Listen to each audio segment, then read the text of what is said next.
Salam alaikum, bonjour. Donc, dans cette vidéo, on va retraiter le problème de la division sur 0 que j'ai déjà publié la dernière fois. Le voilà dans le drive. Donc, je l'ai déjà fait et je l'ai fait avec des variables intermédiaires. Donc, juste, je vais vous rappeler. Je suis en train de parler de quoi.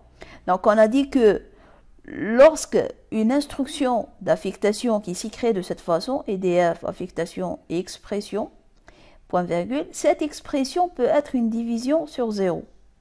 Comment savoir que c'est une division sur 0?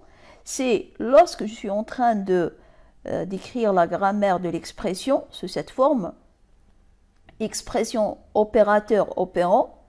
Ici, si l'opérateur c'est une division et l'opérant c'est une constante numérique, je dois faire attention. Donc, je teste si l'opérateur c'est une division et l'opérant c'est une constante numérique qui est 0, je dois déclarer une erreur division sur 0. Mais comment savoir est-ce que l'opérateur c'est une division et l'opérant c'est une constante? Lorsque je rencontre opérateur, non, la grammaire de opérateur, je vais faire quoi? J'ai déclaré deux variables qui sont sauf opérateur et sauf constante, voilà. Donc, je l'ai déclaré for, maintenant, voilà. Sauf opérateur, c'est une chaîne de caractères, et sauf constante, c'est un entier. Et puis,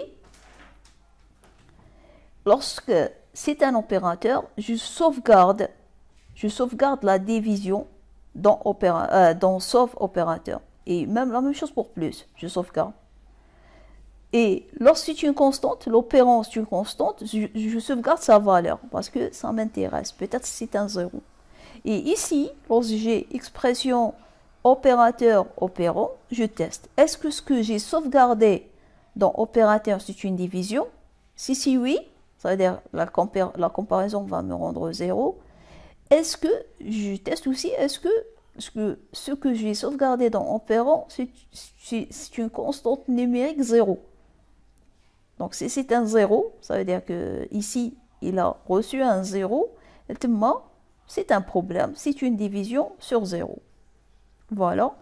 Donc, comme ça, on arrive à détecter l'erreur de la division sur 0. Par exemple, si on va tester, donc, normalement, je l'ai déjà fait, mais malish. Donc, je compile. Voilà. Et puis, je teste.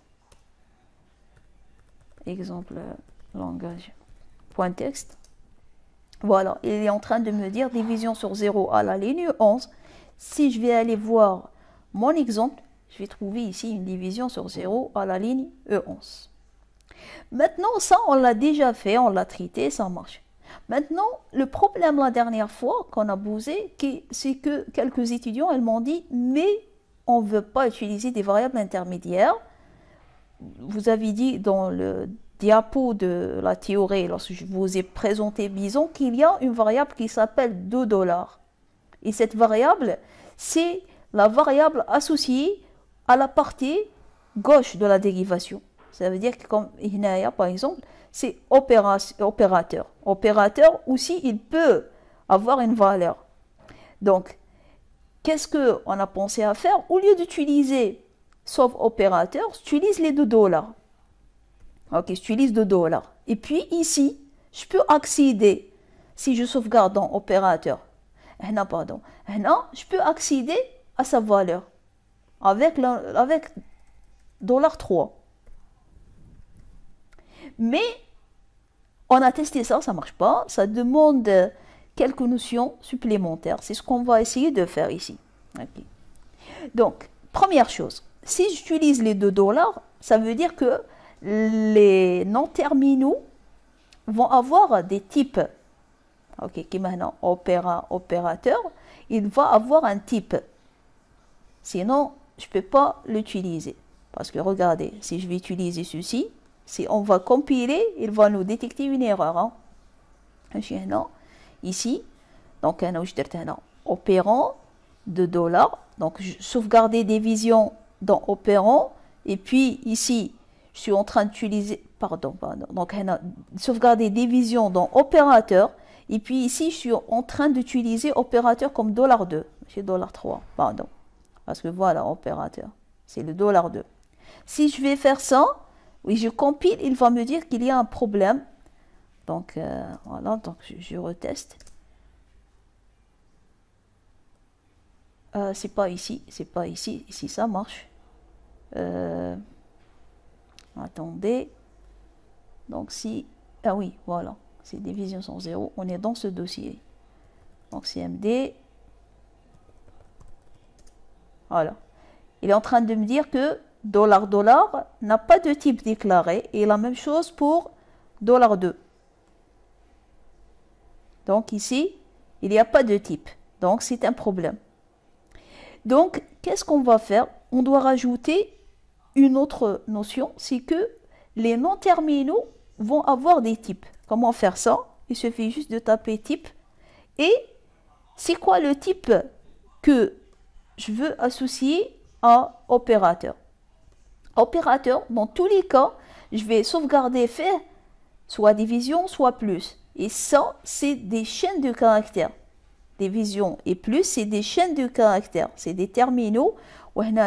Division, c'est une chaîne. Plus, maintenant plus, aussi c'est une chaîne. Donc, si on va le chercher, je fais, donc plus. Voilà, plus aussi c'est un STR. Et STR est déclaré comme char étoile. Ça veut dire chaîne de caractères. Donc, opérateur aussi, ça va être une chaîne de caractères. Donc, opérateur, je le déclare comme chaîne de caractères. Juste que ici, je vais aussi utiliser $. Et je peux ne pas utiliser la variable carrément, sauf opérateur. Je vais l'éliminer parce que je ne l'ai pas utilisé. Mais on n'a pas encore réglé le problème. Attendez. Donc, si je vais faire ceci, ok, et puis on va retester. Retester. Bon, ici ça marche parce qu'il n'y a pas le problème qu'on va voir tout à l'heure. Donc, si bien sûr, je dis que ça marche, mais je dois compiler mon fichier pour voir est-ce que ça marche vraiment. Langage.txt. Division sur 0 à la ligne 11 et ça marche très bien. Donc, ici, il y a le problème. Division sur 0 à la ligne 11. Donc, ici, qu'est-ce qu'on a fait? On a remplacé la variable sauve opérateur par les $.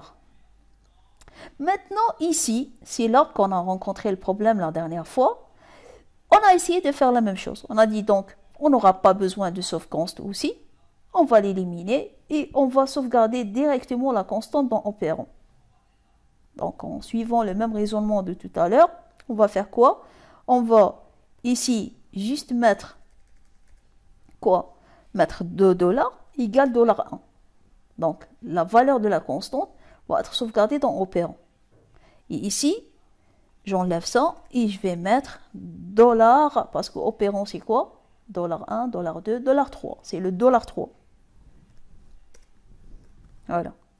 Et bien sûr, je dois aller dans type et rajouter. Donc, c'est un entier. Donc, je rajoute entier et c'est opérand. On doit juste s'assurer que c'est exactement la même écriture. Donc, je vais copier. Attends. Voilà.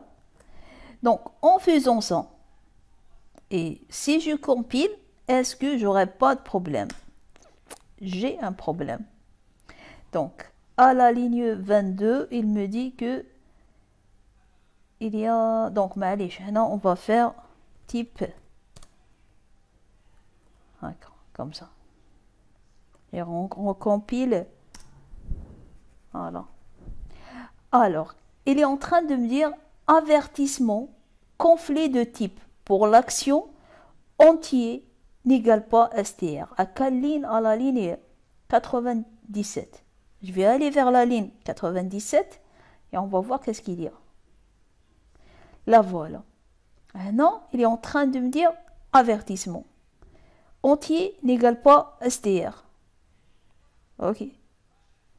Donc, pourquoi il est en train de me dire ça? Il est en train de me dire ceci. à cause du fait que هنا il y a un EDF. Ok, هنا il y a un EDF. Et l'EDF, il est de type STR. Alors que opérant, je viens de le déclarer de type entier. Donc si je veux sauvegarder après la valeur de EDF dans opérant, je ne peux pas. Parce que c'est bon, je l'ai déclaré comme entier. Bon, la première solution, c'est que je vais me dire, ah non, j'ai pas besoin de sauvegarder la valeur de EDF. Et donc, j'aurais pas ce... Même si l'avertissement, il est là, je vais l'ignorer. Parce que si on va, dans le dossier, si on va supprimer l'exécutable et on va exécuter une autre fois, on va remarquer que malgré qu'il y a cet avertissement, l'exécutable est en train d'être créé. Donc, le code va marcher malgré que cet avertissement est là. L'avertissement, il est là juste pour nous dire que faites attention. Ici, opérant, et là, c'est vrai, il a constante de type entier, mais il a aussi EDF de type STR. Et donc, si vous faites ici, par exemple, vous allez sauvegarder le $1 opérant, ça ne va pas marcher. Parce que vous l'avez déclaré à l'opérant comme entier. Là, on va l'ignorer au début, on va ignorer l'erreur. Donc, ça veut dire, je vais tester comme ça et je vais voir est-ce que toujours l'erreur, la division sur 0, est détectée ou non.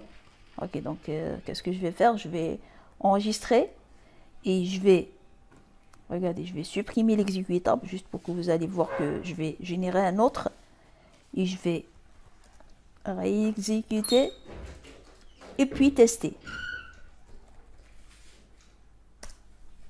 Toujours, elle est en train de me détecter l'erreur de la division sur 0, ici à la ligne 11, et ceci sans l'utilisation de variables intermédiaires. Je suis en train d'utiliser, voilà, la variable intermédiaire, même sauf const, je vais la supprimer. Donc, je suis en train d'utiliser les $2. Les $2. Ok, je suis en train d'utiliser les $2. Ici, le $3 opérant, du fait que je suis en train de lui envoyer une valeur. Donc, la dernière fois, en fait, quand il n'y avait pas une erreur, il y avait l'avertissement et un fait parce que je ne l'ai pas testé avant, donc j'ai cru que c'était une erreur. Je n'ai pas vu que le compilateur, l'exécutable, ça veut dire, il était en train d'être créé. Et donc, malgré qu'il y a l'avertissement, il n'y a pas un problème. Mais معليش. Maintenant, si vous avez besoin de sauvegarder plusieurs types dans la partie gauche, et c'est le cas de plusieurs routines sémantiques, donc soit vous utilisez des variables intermédiaires comme je fais, mais si vous voulez utiliser juste la partie gauche, ça veut dire vous voulez utiliser juste les $2, qu'est-ce que vous devez faire? Au début, vous allez faire l'erreur suivante. Donc, vous allez dire que c'est bon, je lui ai donné un type, donc je vais faire ici, ça c'est quoi? C'est une STR, donc je vais faire strdep.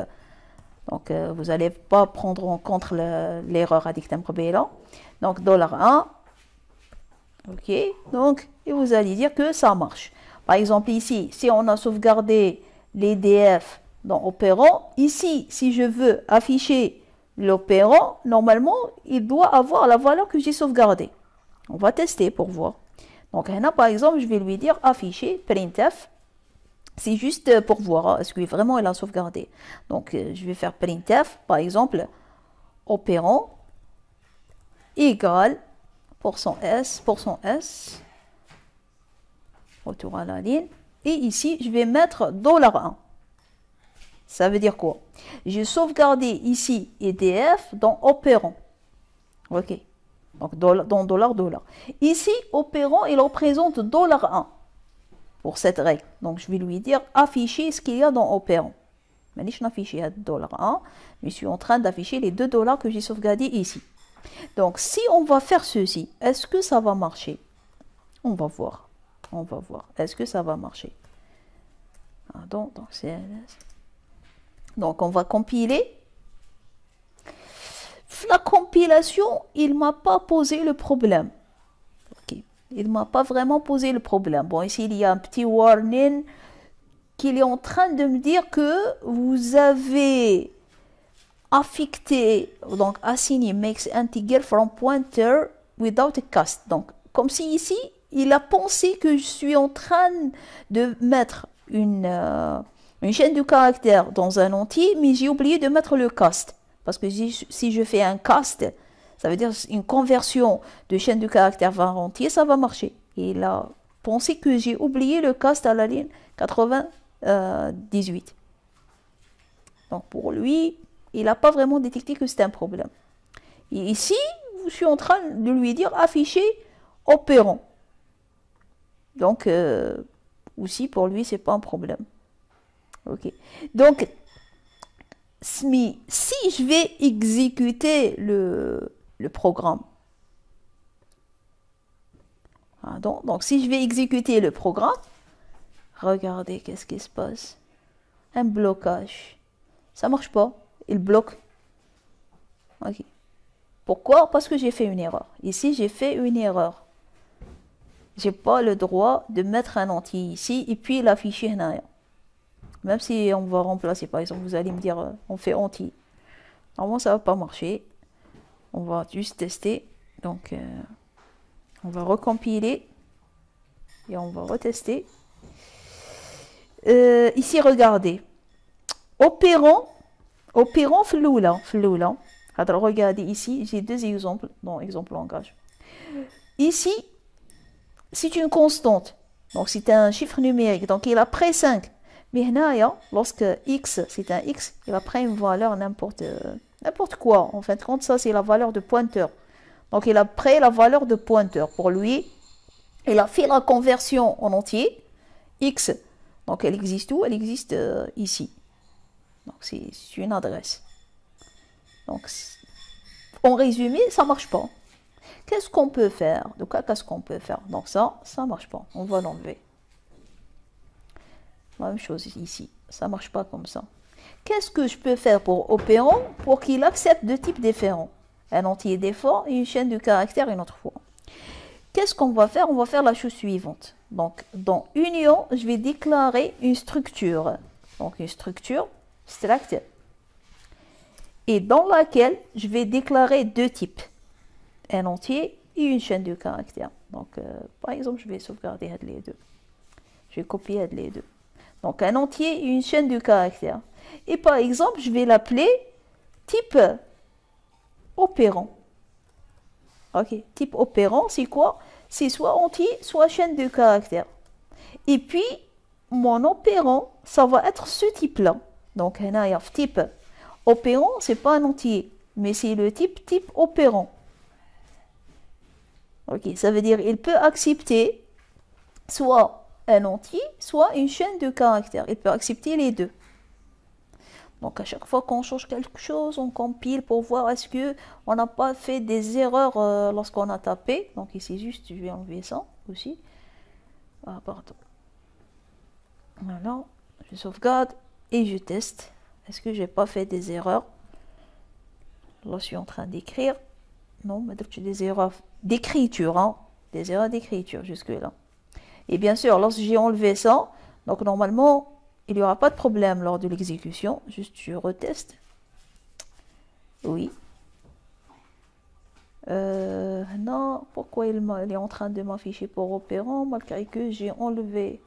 Je n'ai pas sauvegardé parce que, regardez, elle était en rouge. Donc, en fin de compte, on doit recompiler. Ici, il y a un problème. Invalid operant binary. À la ligne 99. Oui, bien sûr. Ici, pourquoi? Parce que ici, maintenant, opérant, il n'a pas un seul type et je ne peux pas faire cette affectation. Ok, donc je ne peux pas faire cette affectation.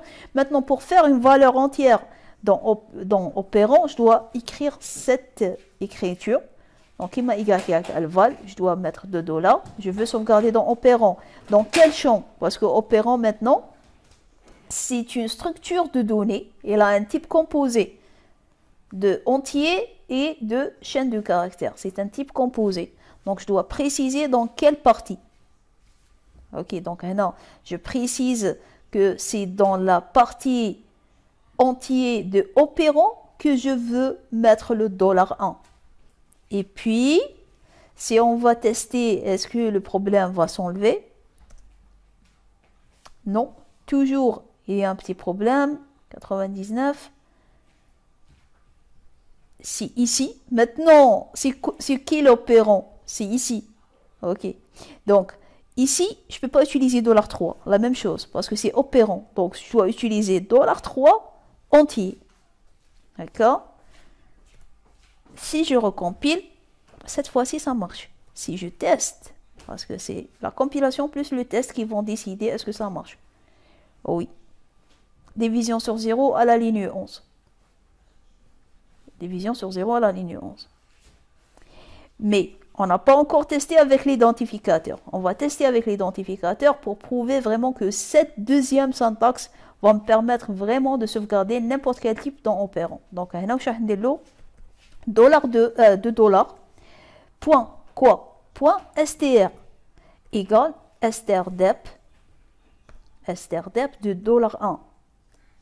Donc, ça veut dire quoi? Je suis en train de sauvegarder la valeur de EDF ici, dans opérant.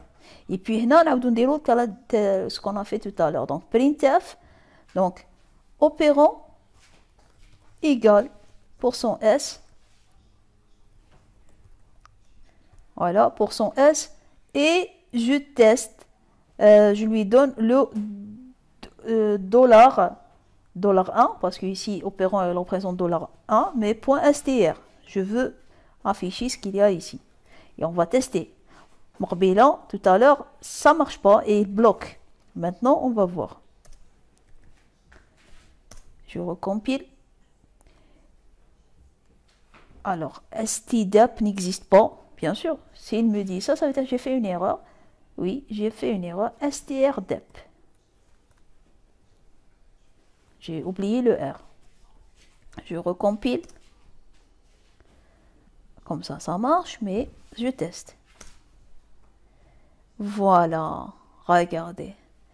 Ici, il m'affiche 2 opérants. KN2. Pourquoi? Parce que si je regarde mon exemple, regardez. Il y a une expression, il n'y a aucun IDF. Donc, lorsqu'il va, parce que il va faire quoi? La grammaire. La grammaire. Il va faire affectation, expression. Et expression, si elle va venir ici, pour opérant, parce que ça va être affectation, expression, expression, elle va être remplacée par opérant. Et opérant, c'est une constante. Donc, si je vais essayer d'afficher ce qu'il y a dans $1 str, il n'y a rien, parce qu'il n'a pas passé rien. Il a passé directement par constante, cette partie-là. Ah non, pas d'instruction. Il n'y a pas d'EDF dans la partie expression. Mais par contre, ici, il y a un EDF, qui est le X.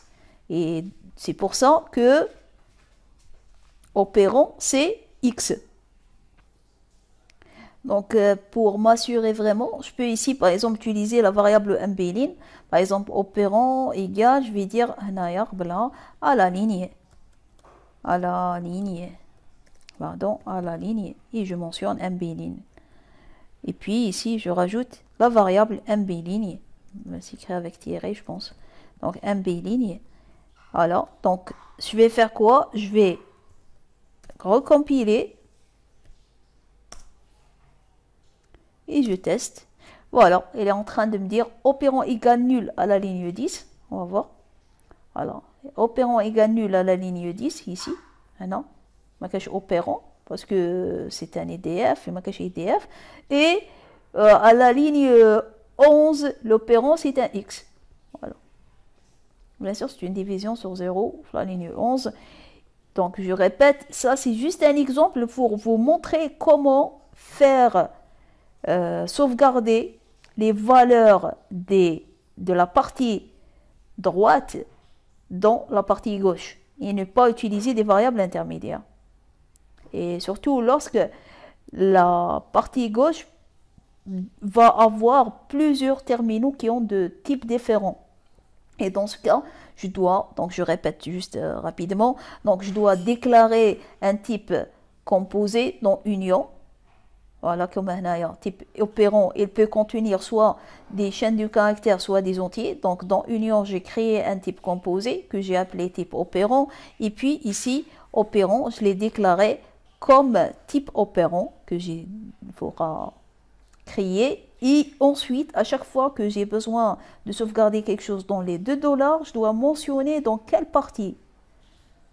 Et la même chose, lorsque le type va remonter, donc je dois mentionner dans quelle partie je veux tester. Par contre, si c'est le même type que j'ai toujours dans la partie gauche, c'est pas la peine vraiment de déclarer une structure composée. On peut utiliser les types simples qu'on a déjà déclarés dans Union, comme c'est le cas de opérateur. Voilà, donc c'était ça, la partie qui manque dans le TP qu'on a discuté la dernière fois. Et j'espère que vous allez voir la vidéo, vous allez comprendre le contenu d'IALA. Alors merci et bon courage pour le TP.